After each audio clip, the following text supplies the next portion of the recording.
మూడేళ్ల చిన్నారి వియానా సల్లేఖన సంతారా దీక్ష పేరుతో ఆమరణ నిరాహార దీక్ష చేస్తూ ప్రాణాలు విడవడం కన్నీరు తెప్పించే సంఘటన.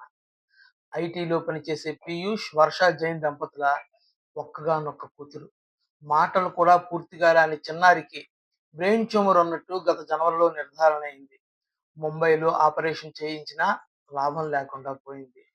రోజు రోజుకు పరిస్థితి విషమించడంతో జైన మతస్థులైన వారు ఇండోర్లోని తమ మత గురువు వద్దకు వెళ్లారు. చిన్నారిని సల్లేఖన ఆమరణ నిరాహార దీక్ష చేయించాలని సూచించగా అందుకు అంగీకరించారు.